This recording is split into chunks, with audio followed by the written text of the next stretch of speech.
हा काही फक्त महिलांमध्येच होतो असं नाही. 1% पेशंट्स हे पुरुषांमध्ये सुद्धा ब्रेस्ट कॅन्सरचे आढळून येतात. ब्रेस्टचे डक्टचे सेल्स असतात. त्या सेल्सची ग्रोथ अनकंट्रोल्ड झाल्यामुळे ट्यूमर निर्माण होतो. ज्यांचं वय जास्ती आहे म्हणजे हं, 50शीच्या वरच्या महिलांमध्येच फक्त आढळून येतो. हं. इनफॅक्ट भारतामध्ये ॲव्हरेज एज डिटेक्शनचं 46 वर्ष आहे. सो बऱ्याच वेळेला ब्रेस्ट कॅन्सरची काही लक्षणं दिसून येत हं. नाहीत. अचानक अंघोळ करताना कोणाला गाठ लागली. Early detection equals to better cure. नमस्कार, मी श्रद्धा शिर्के. एक्सपर्ट पॉडकास्टमध्ये तुम्हा सगळ्यांचं मनापासून स्वागत. आपण पाहतो आजच्या धावपळीच्या जगामध्ये फिटनेस, डाएट आणि मेंटल हेल्थवर आपण खूप बोलतो. पण ब्रेस्ट हेल्थ म्हणजेच ब्रेस्ट कॅन्सर हा इतका महत्त्वाचा विषय असून सुद्धा त्यावर बोलायला लोक अजूनही धजावतात. काही रिपोर्ट्सनुसार भारतामध्ये ब्रेस्ट कॅन्सर हा महिलांमध्ये सगळ्यात कॉमन कॅन्सर आहे आणि प्रत्येक काही मिनिटांमध्ये एक महिला डायग्नोस होते. प्रॉब्लेम ट्रीटमेंटचा नाही आहे. प्रॉब्लेम आहे अवेअरनेसचा. कारण खूप केसेस लेट स्टेजमध्ये समोर येतात आणि त्याचविषयी बोलण्यासाठी आपल्यासोबत डॉक्टर अद्वैत गोरे आहेत. डॉक्टर नमस्कार. डॉक्टर अद्वैत हे सिनियर मेडिकल ऑन्कोलॉजिस्ट आणि एम्पॉवर ऑन्कोलॉजी कॅन्सर सेंटरचे डायरेक्टर आहेत. डॉक्टर गोरे हे चेंबूरमध्ये स्वतःचं क्लिनिक चालवतात आणि घाटकोपर तसंच कल्याणमधल्या एम्पॉवर ऑन्कोलॉजी सेंटर्समध्ये रुग्णांवर उपचार करतात. ते Saifee hospital, S L Raheja hospital आणि झेन मल्टी स्पेशालिटी हॉस्पिटलशी निगडीत आहेत. आज ते आपल्याला ब्रेस्ट कॅन्सरविषयी तथ्य, सामान्य गैरसमज आणि अर्ली डिटेक्शनचं महत्त्व सोप्या शब्दांमध्ये समजून सांगणार आहेत. आजच्या एक्सपर्ट पॉडकास्टमध्ये आपण ब्रेस्ट कॅन्सरबद्दल घाबरून नाही, तर समजून घेण्याचा प्रयत्न करणार आहोत. सो वेळ न घालवता आपण थेट प्रश्नांकडे वळूयात डॉक्टर. आपण पाहतो की ब्रेस्ट कॅन्सर हा शब्द आपण खूपदा ऐकतो. पण तो व्यवस्थित समजलेला खूप कमी जणांना असतो. तर सुरुवात आपण इथूनच करूया की ब्रेस्ट कॅन्सर म्हणजे नेमकं काय? सो ब्रेस्ट कॅन्सर म्हणजे स्तनाचा कॅन्सर. हं, आता अ, हा काही फक्त महिलांमध्येच होतो असं नाही. हं, 1% पेशंट्स हे पुरुषांमध्ये सुद्धा ब्रेस्ट कॅन्सरचे आढळून येतात हं, आणि आमच्या प्रॅक्टिसमध्ये ते आम्ही रेग्युलरली बघतो. हं, ब्रेस्ट कॅन्सरमध्ये इसेन्शियली जे ब्रेस्टचे डक्टचे सेल्स असतात, त्या सेल्सची ग्रोथ अनकंट्रोल्ड झाल्यामुळे ट्यूमर निर्माण होतो आणि हा ट्यूमर निर्माण झाल्यामुळे हा आयदर ब्रेस्टच्या भागामध्ये किंवा बगलेच्या गाठींमध्ये हं, किंवा शरीराच्या दुसऱ्या भागामध्ये सुद्धा पसरू शकतो एका हं, ॲडव्हान्स स्टेजमध्ये. आता ब्रेस्ट कॅन्सर जेव्हा निर्माण होतो शरीरामध्ये, त्यावेळेला आपल्या शरीराचा एक कंट्रोल मेकॅनिझम असतो, की हं, हे खराब सेल्स जे डिव्हाईड होतायत, त्याला कंट्रोल करण्याकरता शरीर काही स्पेसिफिक सिग्नल्स देतं हं, आपल्या बॉडीच्या प्रोटेक्टिव्ह सेल्सना आणि ते सिग्नल्स पण लॉस झाल्यामुळे ही सेल्सची अनकंट्रोल ग्रोथ होऊन हा आजार वाढू शकतो शरीरात. हं, ब्रेस्ट कॅन्सरमध्ये जनरली एक प्री कॅन्सर स्टेज पण आढळून येते. हं, जर का कोण स्क्रीनिंग करत असेल किंवा हं. लवकर डिटेक्ट करण्याकरता जर आपण प्रयत्न केला, तर त्याला डी-सी-आय-एस नावाची स्टेज म्हणतात.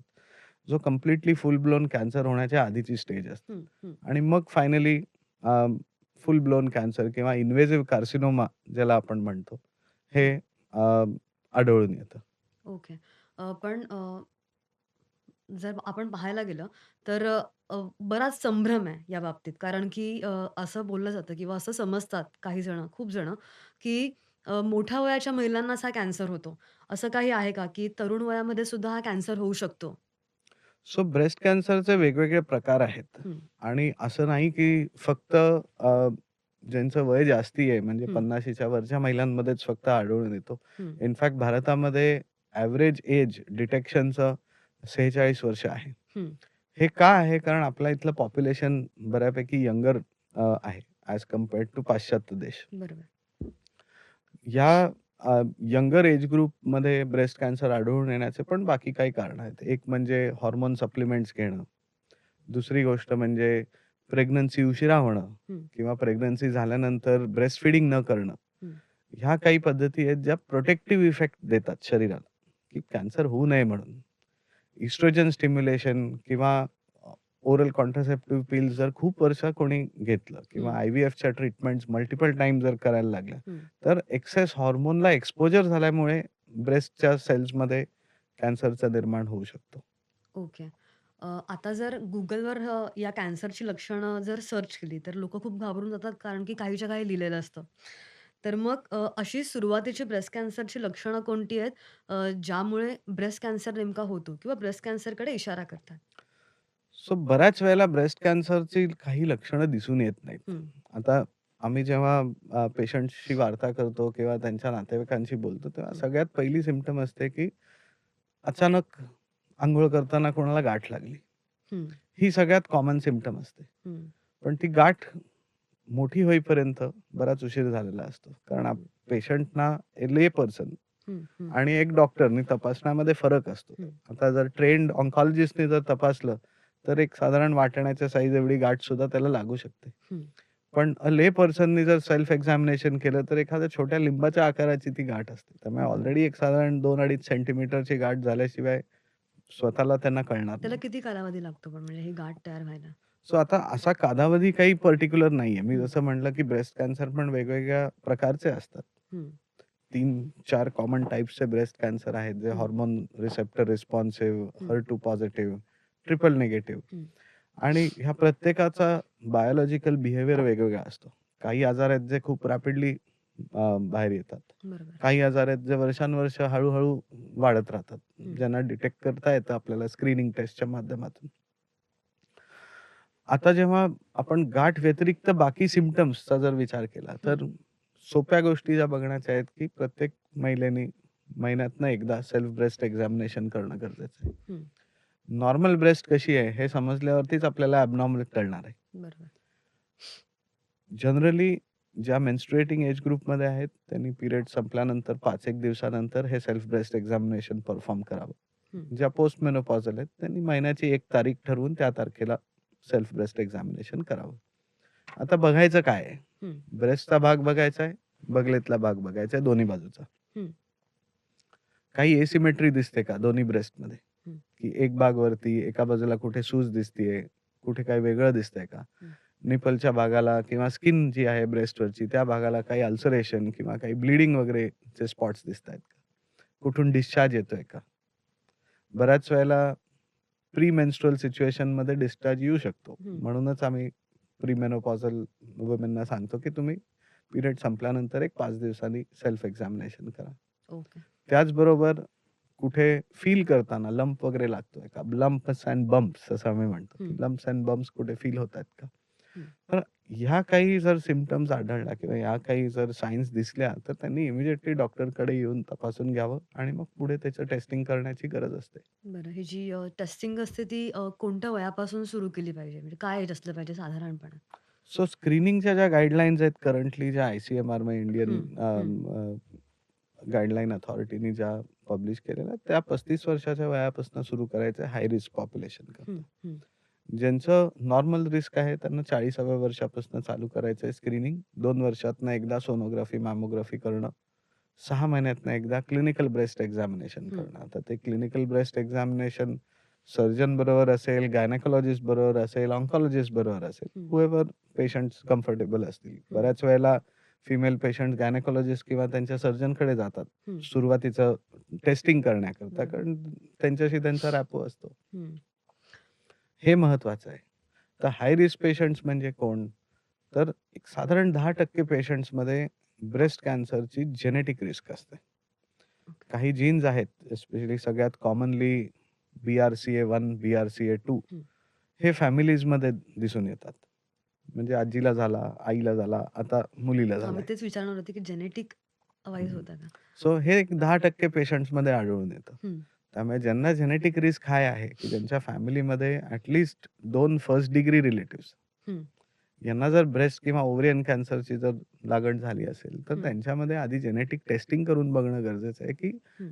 तो जीन त्यांच्या शरीरात कॅरी ओव्हर झालाय की नाही. पण हे कधी 40 वर्षानंतर? सो हे फॅमिलीमध्ये जर कोणाला हं, जेनेटिक रिलेटेड कॅन्सर असेल, म्हणजे मी म्हटलं तसं, की हं, 2 फर्स्ट डिग्री रिलेटिव्हजना जर का ब्रेस्ट कॅन्सर किंवा ओव्हरियन कॅन्सर असेल, तर त्यांच्यामध्ये आधी टेस्टिंग करायला पाहिजे. हं.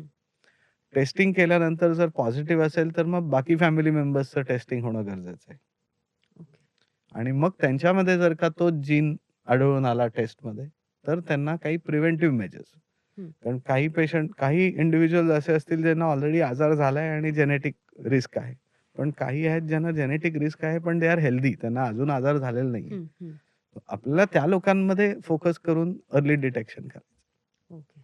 इनफॅक्ट आजच्या तारखेला बऱ्याचशा अशा इंडिव्हिज्युअल्समध्ये ज्यांची फॅमिली कंप्लीट झाली आहे, हं, ज्यांना अजून मुलं नकोत, हं, अशामध्ये आम्ही प्रिव्हेंटिव्ह सर्जरी देखील ऑफर करतो, हं, की कॅन्सरची लागण होण्याच्या आधीच प्रिव्हेंटिव्ह ब्रेस्ट सर्जरी हं, किंवा ओव्हरियन कॅन्सर होण्याच्या आधीच प्रिव्हेंटिव्ह बायलॅटरल ओफोरेक्टमी आणि सॅल्पिंजेक्टमी हं. ह्या गोष्टी करता येतात, ज्यांनी कॅन्सर होण्याची रिस्क पुढे जाऊन कमी होते. ओके. आता ब्रेस्ट कॅन्सरची जर प्रिव्हेंटिव्ह सर्जरी केली, तर ऑलमोस्ट 50% तुमची रिस्क कमी होते ब्रेस्ट कॅन्सर हं, हं, होण्याची. प्रिव्हेंटिव्ह बायलॅटरल सॅल्पिंग ओफोरेक्टमी जर केली, तर ऑलमोस्ट 70% ओव्हरियन कॅन्सरची रिस्क कमी होते, स्पेशली या BRCA1, BRCA2 हं, हं. पेशंट्समध्ये. हे एक नवीन जीवनदानच आहे त्यांना. हो. पण आता लेट मॅरेजेस किंवा लेट प्रेग्नन्सी जी असते, ते सुद्धा कारण ठरू शकतं ब्रेस्ट कॅन्सरचं? सो ब्रेस्ट कॅन्सरमध्ये जे हार्मोन एक्सपोजर आहे शरीराला, हं, अ, जेवढा जास्ती पिरियड करता हार्मोन एक्सपोजर होतो, हं, त्यांनी ब्रेस्ट कॅन्सरची रिस्क वाढते. हं, आता लेट मॅरेजेसमध्ये जनरली इस्ट्रोजेनिक फेज ही जास्ती वेळ राहते. अर्ली चाइल्ड बेअरिंग का, की तर चाइल्ड बेअरिंगच्या वेळेला हार्मोन सर्जेस होत नाहीत. बरोबर. ब्रेस्ट फीडिंगच्या वेळेला सुद्धा हार्मोन सर्जेस होत नाहीत. हं, म्हणून ह्या सगळ्या गोष्टी एक प्रोटेक्टिव्ह इफेक्ट ऑफर करतात. हं, हं, ब्रेस्ट फीडिंग 6 महिने तरी एक्सक्लुझिव्हली करा. हं. यानी ब्रेस्ट कॅन्सरची रिस्क कमी होते. ओके. त्यामुळे ह्या सगळ्या गोष्टींनी शरीरातल्या हार्मोन्सची सर्ज आपण प्रिव्हेंट करतो. हं, त्यामुळे त्यांनी एक इनडायरेक्ट बेनिफिट असा आहे, की ब्रेस्ट कॅन्सरची रिस्क कमी होते. ओके. तुम्ही आता जस्ट चेकअपचा उल्लेख केलात. तर हं. कितीही जनजागृती केली चेकअपसाठी किंवा कितीही आवाहनं केली, तरीसुद्धा काही महिला चेकअपसाठी जायला घाबरतात. त्यांना संकोच वाटतो. तर त्या ट्रीटमेंट्स खरंच म्हणजे खूप वेदनादायी असतात का? डिटेक्शन जे असतं ते? सो काही महिला नाही, बऱ्याच महिला जात नाहीत टेस्टिंगला हं, आणि ही जी टेस्टिंगची प्रक्रिया आहे, थोडंसं डिस्कम्फर्ट होतं. पण वयोगटाप्रमाणे टेस्ट कुठची करायची हे देखील आपल्या गाईडलाईन्स सांगतात. यंगर एज ग्रुपमध्ये ब्रेस्टचा टिश्यू बऱ्यापैकी फर्म असतो, हं, डेन्स ब्रेस्ट असतो. हं, अशा पेशंट्समध्ये मॅमोग्राफी करणं हे खूप पेनफुल असतं. कारण मॅमोग्राफीमध्ये बेसिकली 2 ग्लासच्या भागांमध्ये ब्रेस्ट कॉम्प्रेस केली जाते हं, आणि एक एक्स-रे काढला जातो, हं, वरून खाली आणि साइडनी. हं, हे काही महिलांकरता खूप डिस्कम्फर्टचं कारण असू शकतं, ज्याच्यामुळे त्या डिस्कम्फर्टच्या भीतीमुळे पेशंट्स किंवा इंडिव्हिज्युअल स्क्रीनिंगला जात नाहीत. हं, पण त्यांच्याकरता आजच्या तारखेला आपल्याकडे सोनोग्राफी अवेलेबल आहे, हं, which is not a painful procedure. M-R-I करता येतो, which is also not a painful procedure. हं, ऑफ कोर्स एम-आर-आय फक्त हाय रिस्क इंडिव्हिज्युअल्स करतात. हं, हं, रूटीन सगळ्यांकरताच काय आपण एम-आर-आय करत नाही. हं, त्याच्यानंतर पोस्ट मेनोपॉझल एज ग्रुपमध्ये जेव्हा ब्रेस्टचा टिश्यू एवढा डेन्स नसतो, mammography is not that painful. हं, त्यामुळे जनरली सोनोग्राफी, मॅमोग्राफी हे दोन्ही कॉम्बिनेशनमध्ये केलं जातं. कारण काही गोष्टी मॅमोग्राफीत दिसून येतात, काही गोष्टी सोनोग्राफीमध्ये बेटर अप्रिशिएटेड असतात. कारण स्क्रीनिंग टेस्टमध्ये आपल्याला पाहिजे, की आपण चोख हे डिटेक्ट केलं पाहिजे, की काय ॲबनॉर्मल आहे. त्याचबरोबर जर का गाठ दिसली, तर ती नॉर्मल गाठ पण आहे का? हे पण आपल्याला डिटेक्ट झालं पाहिजे. ओके. आता बरेच पेशंट्स असतात तुमच्याकडे येत सुद्धा असतील आणि बोलत असतील, की "डॉक्टर मला हे का झालं? माझी लाईफस्टाईल खूप हेल्दी आहे. माझं सगळं व्यवस्थित सुरू आहे आणि इव्हन माझ्या फॅमिलीमध्ये सुद्धा कोणाला कॅन्सर हं. नाहीये." तर मग त्यांना तुम्ही काय सांगता? आणि मग नेमके रिस्क फॅक्टर्स त्यांच्यासमोर तुम्ही कसे मांडता? सो साधारणपणे 90% पेशंट्समध्ये आपल्याला कुठचाही फॅमिलियल म्हणजे हं, जेनेटिक रिस्क फॅक्टर असा काही आढळून येत नाही. आता बऱ्यापैकी रिस्क फॅक्टर्स जर आपण बघितले, की ज्यांनी ब्रेस्ट कॅन्सर होण्याची रिस्क काय आहे? का वाढते? हं, तर जसं आपण आधी बोललो, की लेट मॅरेजेस, लेट हं, हं, प्रेग्नन्सी, ब्रेस्ट फीडिंग न करणं हं, किंवा प्रोलॉन्ग काळाकरता हार्मोन सप्लिमेंट्स घेणं. हं, त्याचबरोबर सम लाईफस्टाईल रिलेटेड फॅक्टर्स जसं ओबेसिटी, हं, एक्सरसाइज न करणं, स्थूलपणा, हं, अल्कोहल, स्मोकिंग याचं सेवन कारण याने सुद्धा हार्मोन इम्बॅलन्सेस होतात. हं, यासोबतच आपण जर बघितलं तर इनॅक्टिव्ह लाईफस्टाईल म्हणजे सतत नुसतं बसून राहिलेत, काही ॲक्टिव्हिटी करत नाहीयेत, हं, ज्यानी वजन वाढतंय, त्यांनी हार्मोनल सर्जेस होतात. हं, त्यामुळे ही एक कारणं असू शकतात. पण याचबरोबर बरेच मिसकॉन्सेप्शन्स पण आहेत. माझ्या म्हणजे कुणाच्या फॅमिलीमध्ये मित्र-मैत्रिणी असतील, त्यांच्या सहवासात जर कोण आले, की ज्यांना आधी कॅन्सर हं, पेशंट्स हं. होते, तर त्यांच्यामुळे मला झाला का? असं पण काही वेळेला विचारतात. हां. पण ते तसं तसं काही ब्रेस्ट कॅन्सर काही संसर्गजनक आजार नाही. काही महिला मला विचारतात, "मी खूप टाईट फिटिंग ब्रा घालते किंवा अंडरवायर्ड ब्रा घालते, त्याच्यामुळे मला होतो का?" पण ते देखील तसं काही नाही. हं, हं, असं कुठेच प्रूफ नाहीये, की टाईट फिटिंग इनरवेअर घातल्यामुळे किंवा अंडरवायर्ड ब्रा घातल्यामुळे ब्रेस्ट कॅन्सरची रिस्क वाढते. हं, मग ब्रेस्ट कॅन्सर मेल असतो आणि फिमेल असतो असं पण बरेच लोकं म्हणतात आणि तो हं, फिमेलच असतो बऱ्याचशा लोकांच्या म्हणण्यामध्ये आणि हं, हे गेले 20 वर्ष मी बघितलंय हं, वेगवेगळ्या हं, लोकांकडनं मी ऐकलंय हे. पेशंटचे नातेवाईक, दुसरे काही लोकं, हं. की ब्रेस्ट कॅन्सर हा मेल आणि फिमेल असतो आणि फिमेलच वाईट असतो. पण हे म्हणजे बऱ्याचशा अशा ज्या मिथ्स आहेत त्या ब्रेक करणं हे खूप गरजेचं आहे. कारण मिसकन्सेप्शन्स आणि चुकीची इन्फॉर्मेशन यांनी अजून एक वाव मिळतो लोकांना त्याच्या अवेअरनेसकडे दुर्लक्ष करण्याकरता, की हं, अरे हे मला होणारच नाही. हं, हं. त्यामुळे त्याच्यापासून आपण सावध राहिलं पाहिजे. ओके. तुम्ही जसं लाईफस्टाईलचा उल्लेख केलात, की म्हणजे आता कधी-कधी खूप स्ट्रेस असतो किंवा धावपळीचं जीवन जसं मी सुरुवातीला म्हटलं किंवा मग वर्किंग अवर्स इतके आपण बसून असतो किंवा टेन्शन असलं, की आपण कोणाला सांगत नाही, डिप्रेशन वगैरे असतं. मग ती सुद्धा कॅन्सरची कारणं होऊ शकतात का? सो डायरेक्टली अशी नाहीत, हं, इनडायरेक्टली. हं, कारण पण आपण जे वर्क लाईफ बॅलन्स जे मेंटेन केलं पाहिजे, ते प्रत्येकाने त्याच्याबद्दल विचार केला पाहिजे. हं, हं. ऑफकोर्स एक ॲज अ डॉक्टर मी ते सांगणं कितपत आहे कारण आमचंच आयुष्य असं असतं. पण नॅचरली एक एक बऱ्याचशा वेगवेगळ्या लोकांकरता उपदेश देताना किंवा त्यांना एक संदेश देताना, की वर्क लाईफ बॅलन्स मेंटेन करणं गरजेचं आहे. आणि इव्हन वर्क फ्रॉम होममध्ये ज्या महिला असतात, हो, त्यासुद्धा बराच काळ चेकअप जे आहे ते लांबणीवर टाकतात. हो. तर मग त्यांना तुम्ही काय सल्ला द्याल? सो आपल्याला जो चेकअप करायचा आहे तो महिन्यातनं एकदा सेल्फ ब्रेस्ट एक्झामिनेशन करायचं आहे. आणि ते सेल्फ ब्रेस्ट एक्झामिनेशन तुम्ही वॉशरूममध्ये हं, आरशाच्या समोर कंप्लीटली अनड्रेस होऊन हं, एकटा असताना तुम्ही करू शकता. हं, आणि त्याच्याकरता 5 मिनिटं लागतात. हं, हं. महिन्यातनं एकदा तुम्ही स्वतःकरता 5 मिनिटं तर काढू शकता. बरोबर, बरोबर. 6 महिन्यातनं एकदा तुम्हाला डॉक्टरकडे चेकअपकडे जायचं हं, आणि वर्षातनं एकदा तुम्हाला सोनोग्राफी, मॅमोग्राफी करायची. हं, तर हे अशा टेस्ट नाहीयेत, की तुम्हाला सतत करत राहायचंय. हं, त्यामुळे तेवढा वेळ तर आय थिंक प्रत्येकाने आपल्याकरता काढणं हे गरजेचं आहे. कारण आज पाश्चात्य देशांमध्ये 8 पैकी 1 महिलेला ब्रेस्ट कॅन्सरची लागण होऊ शकते. प्रमाण खूप कमी आहे म्हणजे. पाश्चात्य देशामध्ये. बरं, हं, आपल्या इथे 28 मधल्या एका महिलांमध्ये आहे. हं, पण वी आर कॅचिंग अप. हं, कारण लाईफस्टाईल चेंजेस आपल्याकडे होत आहेत. हं. पण आपण एक्सरसाइज त्या मानाने करत नाही आहोत. बरोबर. खाण्यामध्ये कार्बोहायड्रेट रिच जेवण, हं, मल्टिपल नॉन व्हेजिटेरियन हं, फूड आयटम्स हे आपल्यामध्ये आत्ता भारतीय जेवण पद्धतीमध्ये आत्ता ह्याचा समावेश जास्ती प्रमाणात होतोय. हं, हं. त्यामुळे या सगळ्या गोष्टींबद्दल आपण सावध राहणं हे गरजेचं आहे. अगदी. सोशल मीडियावर जर आपण हाताळला सोशल मीडिया, तर काही वेळा डिओड्रंट्स असू देत किंवा मोबाईल फोन्स असू दे, त्यांना दोष दिला जातो. तर त्याच्यामध्ये तथ्य आणि अफवा काय? सो बरेचसं हे अफवा आहे. कारण ह्या स्पेसिफिक गोष्टींमुळे ब्रेस्ट कॅन्सर होतो असं कुठेही प्रूफ नाहीये. अच्छा. केमिकल एक्सपोजर ह्या सगळ्या गोष्टी आहेत, पण हं. त्याचा ब्रेस्ट कॅन्सरशी डायरेक्टली काही संबंध नाही. पण आज फिटनेस म्हणजे फक्त वजन कमी करणं असा समज झालाय. रिअल ब्रेस्ट हेल्थ म्हणजे नेमकं काय? सो फिटनेस म्हणजे फक्त वजन कमी करणं नाही. हे ॲक्टिव्ह राहणं हे खूप गरजेचं आहे. कारण हं, तुमचं कार्डिओव्हॅस्क्युलर पोटेन्शियल कसं आहे आणि कार्डिओव्हॅस्क्युलर टॉलरन्स कसा आहे, हं, हा खूप महत्त्वाचा आहे. वेस्ट टू हिप रेशो हा एक मेंटेन राहणं हे खूप गरजेचं आहे. कारण हं, वेस्ट टू हिप रेशो जर जास्ती असेल, तर नॅचरली ब्रेस्ट कॅन्सरची रिस्क जास्ती असते.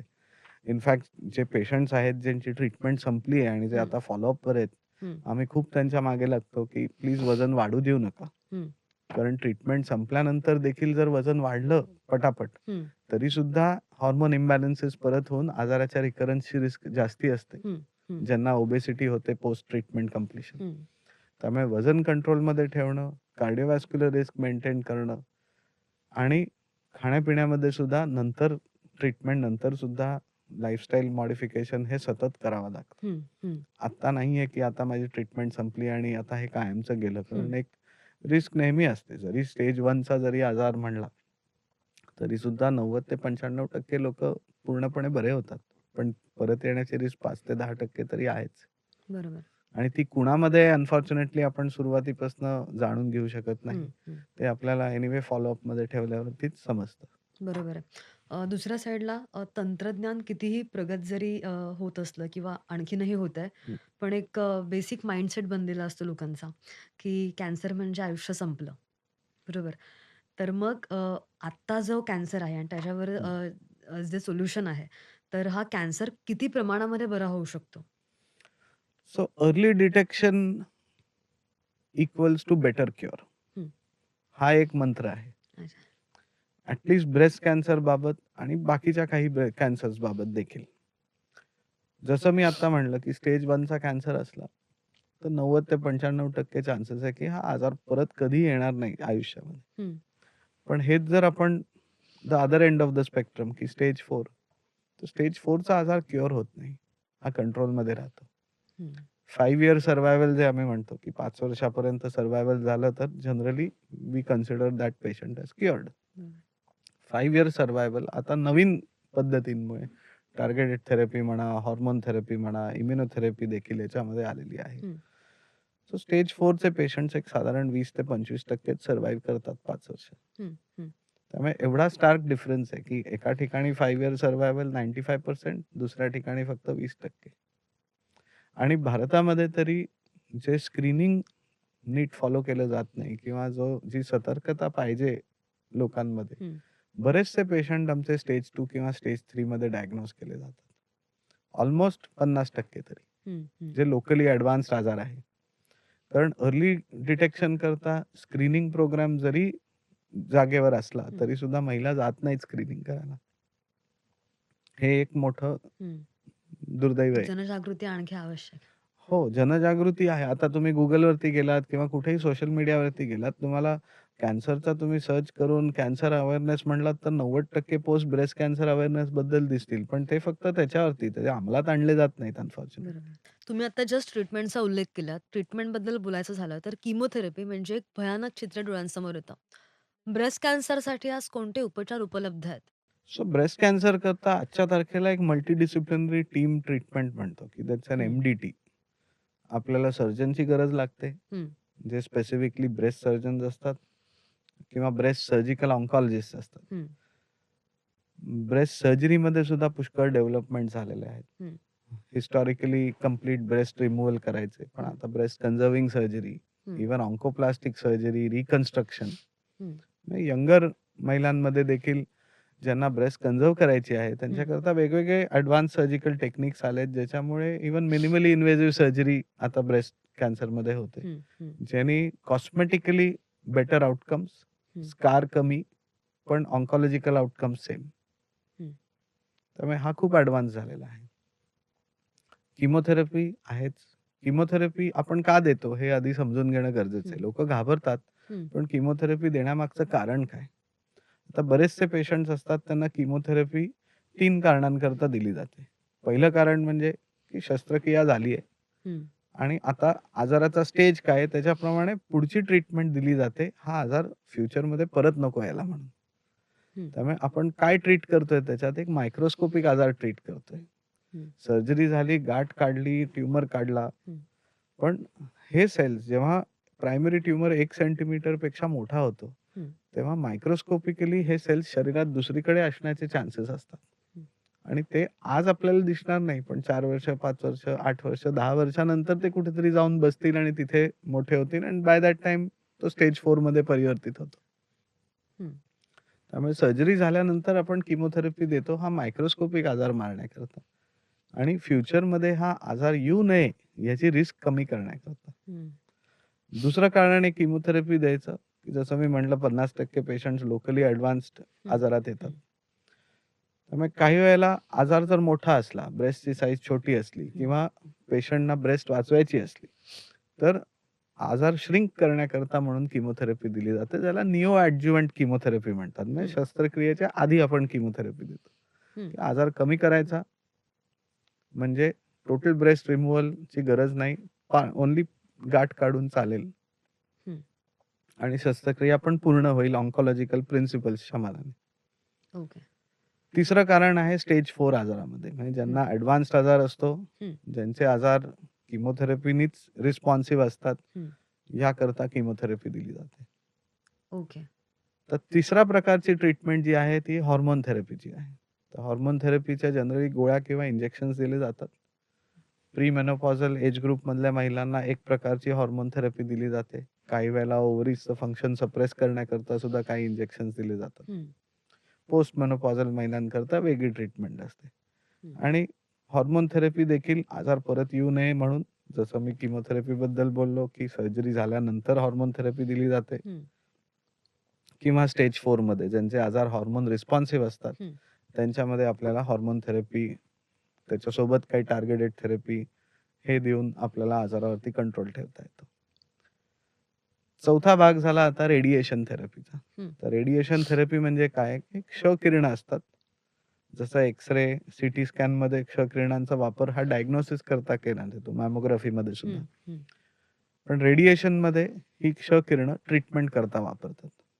हं, त्यांनी ट्युमरचे मार्जिन स्टराईल करायला, म्हणजे सर्जरी झाली आहे, ब्रेस्ट संबंध काढली नाही, हं, पण आजूबाजूच्या भागामध्ये आजार परत येऊ नये म्हणून रेडिएशन दिलं जातं. किंवा कोणाचा जर लोकली ॲडव्हान्स्ड असेल आजार, की बगलेतल्या गाठींमध्ये 3 गाठी किंवा जास्ती पॉझिटिव्ह आल्या, हं, की आजार ऑलरेडी ब्रेस्टपासनं ॲक्झिलामध्ये गेलाय, हं, तर त्यांना रेडिएशन देण्यात येतं, की लोकल भागामध्ये परत आजार यायला नको. हं, किंवा काही स्टेज 4च्या पेशंट्समध्ये ज्यांना आजार दुसरीकडे पसरला आहे, हं. सपोज हाडांमध्ये पसरला आहे आणि त्याच्यामुळे वेदना होत आहेत, तर पेन रिलीफ करता रेडिएशन दिलं जातं. ओके. आता 5वा प्रकार याच्यामध्ये आलेला आहे टार्गेटेड थेरपीज. आता टार्गेटेड थेरपी म्हणजे काय? तर इमॅजिन की it's like a guided missile, हं, की एक पर्टिक्युलर टार्गेटला तुम्ही प्रोग्राम केलेला आहे आणि ते औषध एक्झॅक्टली तिथेच जाऊन हिट होणार. हं, किमोथेरपी कसं आहे, बॅड सेल्सना पण अफेक्ट होतं, त्याच्याबरोबर गुड सेल्सना पण अफेक्ट होतं, म्हणून हं. त्याचे साइड इफेक्ट्स होतात. ओके. पण targeted therapy is like a guided missile. ते एकाच ठिकाणी जाऊन फक्त हिट करतं. हं, हं, पण तो पर्टिक्युलर टार्गेट आहे की नाही हे आपल्याला आधी बायोप्सीच्या टिश्यूवरती टेस्टिंग करून कळतं आणि मग कुठच्या पेशंटला ती टार्गेटेड ट्रीटमेंट लागू पडणार आहे, हे हं. आपल्याला ठरवता येतं. ओके. प्रत्येक पेशंटला काही ह्या सगळ्या ट्रीटमेंटची गरज नाही. हं, म्हणजे जसं मी 5 मेन ट्रीटमेंट हं, सांगितले, की हं, surgery, chemotherapy, radiation, hormone therapy आणि टार्गेटेड थेरपी. हं, पण प्रत्येक पेशंटला ह्या 5ही गोष्टींची गरज असते का? हे पेशंटच्या स्टेज, पेशंटचं वय, पेशंटचा आजार काय प्रकारचा आहे, बायोप्सीमध्ये आपल्याला काय मार्कर्स दिसून येतायत हं, आणि ऑब्व्हियसली पेशंट चॉईस. हं, ह्या 5 गोष्टींवरती आपण ह्या गोष्टी ठरवतो, की आपल्याला काय-काय करण्याची गरज आहे. हं, त्यामुळे जनरली जेव्हा मी कुठच्याही पेशंटशी बोलतो, त्यांना मी हे सांगतो, की ह्या 5 गोष्टी आहेत, याच्यातलं आपलं हे झालंय, हे नकोय, हे हवंय, कधी करायचंय? ओके. आणि मग आम्ही एक प्लॅन बनवतो, की हे कसं करायचंय? हं, त्यामुळे ट्रीटमेंट जी असते ती आपण आजच्या तारखेला एका इंडिव्हिज्युअलाइज्ड ट्रीटमेंटच्या जमान्यात आहोत. हं, एकाच साच्यामध्ये सगळ्या पेशंट्सना घालून आपण सेम पद्धतीने ट्रीटमेंट करत नाही. पेशंटबद्दल इन्फॉर्मेशन गरजेची आहे. हं, पेशंटला बाकीचे काही आजार नाहीत ना, शुगर नाही ना, हं, इतर काही मेडिसिन्स त्यांना सुरुवातीपासून चालू नाहीत ना, हं, हं, ज्याच्यामुळे आपल्या औषधांचं त्याच्याबरोबर इंटरॅक्शन होऊ शकेल. किंवा पेशंट्सना सर्जरी आधी करायची आहे का? किंवा पेशंटना नाही ब्रेस्ट कन्झर्व्ह करायची आहे, तर मग आपण किमोथेरपी आधी करणार आहोत का? हं, म्हणून याच्याकरता मल्टीडिसिप्लिनरी टीम लागते, की तुम्हाला रेडिएशनचे डॉक्टर लागतात, मेडिकल ऑन्कॉलॉजिस्ट लागतो, सर्जिकल ऑन्कॉलॉजिस्ट लागतो, एक पॅथॉलॉजिस्ट लागतो हं. आणि रेडिओलॉजिस्ट लागतो. ओके. त्यामुळे जनरली हे 5 डॉक्टर मिळून ठरवतात, की आपण काय प्लॅन करणार आहोत आणि ऑब्व्हियसली पेशंटला काय पाहिजे. हं, हं. त्यामुळे हे 6 पार्टनर्स आहेत डिसिजन मेकिंगमध्ये. बरं या जेव्हा ट्रीटमेंट सुरू असतात, तेव्हा खूप महिलांना बॉडी इमेज किंवा आत्मविश्वासाची अडचण येते. त्या खचून जातात. या काळामध्ये भावनिकदृष्ट्या खंबीर कसं राहायचं ते सांगा? हा एक आजार आहे आणि याच्याकरता आपण जर क्युरेटिव्ह सिच्युएशनमध्ये आहोत, हं. तर त्या आजाराला मात करणं हे खूप महत्वाचं आहे. हो. आजच्या तारखेला ज्या काही वेगवेगळ्या नवीन ट्रीटमेंट ऑप्शन्स हं, उपलब्ध आहेत, हं, जसं सर्जरीमध्ये ॲडव्हान्सेस झालेत, की आपण आता कंप्लीट ब्रेस्ट रिमूव्हल फारच कमी पेशंट्स करता करतो. बऱ्याचशा पेशंट्स करता ब्रेस्ट कन्झर्व्हिंग सर्जरी किंवा ऑन्कोप्लास्टिक सर्जरीचा उपयोग होतो, ज्यानी बॉडी इमेजमध्ये काही चेंज होत नाही. हं, म्हणजे सुरुवातीला काही महिने ऑब्व्हियसली सर्जरीनंतर थोडी सूज राहणं, दुखणं हे कॉमन आहे. पण एक सर्जरीनंतर एक 6 महिन्यानंतर दोन्ही ब्रेस्ट ऑलमोस्ट सिमिलर दिसतात. हं, त्यामुळे अननोन पर्सनला कळणार सुद्धा नाही की अशी सर्जरी झालेली आहे. हं. We have reach to that level of expertise. म्हणजे पहिले तर स्टिचेस होते, आता तंत्रज्ञान. स्टिचेस आहेत, स्टिचेस असतात, पण स्टिचेस करण्याची पद्धत बदलली आहे. हं. ऑन्कोप्लास्टिक सर्जरीमध्ये प्लास्टिक सर्जरी टेक्निक्स ब्रेस्ट सर्जरीमध्ये इम्प्लिमेंट करून बेटर कॉस्मेटिक आउटकम्स झालेले आहेत. पण मग जेव्हा ट्रीटमेंट होतात तेव्हा ते पुन्हा पहिल्यासारखं होतं? हो, करता येतं ना. इनफॅक्ट आणि काही वेळेला बरेचसे माझे सर्जिकल कलीग्स इव्हन ऑपोझिट साइडची रिडक्शन सर्जरी करतात. म्हणजे हं. दोन्ही ब्रेस्ट साइज मॅच करायला. कारण एका बाजूची सर्जरी झाली तर ती ब्रेस्ट छोटी होते, पण दुसरी ब्रेस्ट मोठी राहते. तर ऑपोझिट ब्रेस्टची पण रिडक्शन सर्जरी करायची. म्हणजे फक्त फॅट काढायचं, एक्सेस स्किन काढायची so that both the breast match each other. एक फॅमिली आहे. हं, तर त्याच्या काकू आहेत. तर जस्ट ते डिस्कस करत होते त्यांच्या हं, घरामध्ये. जनरल क्वेश्चन विचारते. तुम्ही आता ब्रेस्टची लहान आणि मोठी साईज असा उल्लेख केलात. तर त्याच्यावरून त्यांचं जे डिस्कशन सुरू होतं, की त्यांचं ते जेनेटिक आहे. आईला, आजीला, हं. मुलीला त्यांच्या ब्रेस्टची एक साईज लहान आणि एक साईज मोठी. तर मग अशा महिलांना सुद्धा तो आजार बळावतो का? किंवा काही चान्सेस असतात का? सो आधी आजार आहे की नाही हे बघणं गरजेचं होतं. हं, ब्रेस्टची साईज नॉर्मली सुद्धा असं नाहीये की सगळ्यांच्याच ब्रेस्ट सिमेट्रिकल असतात. हं, थोडाफार साईजमध्ये चेंज असू शकतो. हं, पण ती एसिमेट्री कशामुळे आहे? हे आधी समजणं गरजेचं आहे, की त्याच्यात गाठ आहे का? त्याच्यात हं. ट्यूमर आहे का? आता चेकअप करणं महत्वाचं आहे. हं, प्लास्टिक सर्जरी करून काही इंडिव्हिज्युअल ब्रेस्ट ऑगमेंटेशन करतात किंवा हं, ज्यांच्या लार्जर ब्रेस्ट असतात ते ब्रेस्ट रिडक्शन पण करून घेतात. हं. पण ह्या सगळ्या सर्जरीजच्या आधी आतमध्ये ब्रेस्टमध्ये काही ट्यूमर वगैरे नाही ना, हे आधी बघून घेणं गरजेचं आहे. आपण भावनिकदृष्ट्या बोलत नाही. पुन्हा त्या हो, टॉपिकवर हो, येते. हो. आपण युजुअली असं म्हणतो, की एक महिला घरातली आजारी असली, की पूर्ण घर आजारी असतं, पूर्ण कुटुंब आजारी असल्यासारखंच आहे. तर मग अशा सगळ्या गोष्टींमध्ये फॅमिली सपोर्ट किती महत्वाचा आहे? खूपच महत्वाचं आहे. कारण फॅमिली सपोर्ट शिवाय नीट ट्रीटमेंट होणं हे खूप कठीण हं, आहे. हं, फॅमिली सपोर्टच्या दृष्टिकोनातनं जर आपण बघितलं तर मेंटल टफनेस त्या महिलेचा हा खूप हं, आणि पॉझिटिव्ह विचारसरणी हं, हे खूप मोठं योगदान देतं ट्रीटमेंटच्या सक्सेस करता. हं, आजच्या तारखेला आपल्या भोवती वेगवेगळे सपोर्ट ग्रुप्स आपण निर्माण करणं हे गरजेचं आहे. हं, घरी सपोर्ट ग्रुप असणं, हं, मोकळेपणाने एकमेकांशी बोलणं, एक मित्र-मैत्रिणींचा पुढचा सपोर्ट ग्रुप असणं, हं, जे अडल्या गरजेला इमिडिएटली आपल्या मागे खंबीरपणे उभे राहतील. हं. मग येतो डॉक्टर्स आणि इतर लोकांचा सपोर्ट, बरोबर. नर्सेसचा सपोर्ट. सो हं, ऑन्कॉलॉजी नर्सेस हा खूप खूप महत्वाचा भाग आहे या ट्रीटमेंट पद्धतीमध्ये. कारण डॉक्टर्स सोबतच स्पेशली ट्रेन्ड ऑन्कॉलॉजी नर्सेस असतात, ज्या पेशंटचं काउन्सिलिंग करतात. हं, ट्रीटमेंटला येतात पेशंट्स तेव्हा त्यांच्याशी बोलतात. बाकी दुसरा पॅराक्लिनिकल स्टाफ जसं विग बनवणारी लोकं. हं. सो आजच्या तारखेला नॅचरल हेअर पासून विग बनवणारे पण काही लोकं आहेत, जे पेशंट्सना हेल्प करतात. पेशंटचेच केस आधी छोटे करून त्यांच्याच केसांचं विग बनवून देतात. ओके. त्यांची हेअरस्टाईल असेल हुबेहूब त्याच्याप्रमाणे. मग समजत सुद्धा नाही की महिलेने विग घातलंय. नाईस. आजच्या तारखेला किमोथेरपीनी हेअर लॉस प्रिव्हेंट करण्याकरता काही स्पेसिफिक मशीन्स देखील अवेलेबल आहेत, जे हं, स्कॅल्प कूलिंगची मशीन्स. हं, ज्याने आपण हेअर लॉस मिनिमाइज करू शकतो आणि हेअर हं. लॉस झाला तरी सुद्धा त्याची रिग्रोथ फास्टर होते. ओके. आणि हे भरपूर क्लिनिकल ट्रायल्स आणि रिसर्च करून या सगळ्या पद्धती आज आपण अंमलात आणतो. डेव्हलपमेंट बरीच आहे. सपोर्टिव्ह केअरमध्ये जितकी डेव्हलपमेंट झाली आहे लास्ट 20 वर्षात, हं, ती प्रचंड आहे. ओके. किमोथेरपी औषधं लास्ट 5 वर्षामध्ये काही फारशी बदललेली नाहीयेत. हं, पण सपोर्टिव्ह केअरमध्ये पुष्कळ बदल झालेले आहेत. ओके. कुणाला किमोथेरपी नंतर साइड इफेक्ट्स जे होतात, हं, त्याच्यावरती मात करण्याकरता आता नवीन जनरेशनची औषधं आहेत, ज्यांनी व्हॉमिटिंग, नॉशा आपण हं, प्रॅक्टिकली बघत नाही आधी. हं, हं, आम्ही ट्रेनिंगमध्ये असताना पुष्कळ पेशंट्स इमर्जन्सी डिपार्टमेंटमध्ये उलट्या होतायत म्हणून यायचे. हं, हं. आजच्या तारखेला क्वचितच कधी 20-25 पैकी एखाद कोण पेशंट येत असेल.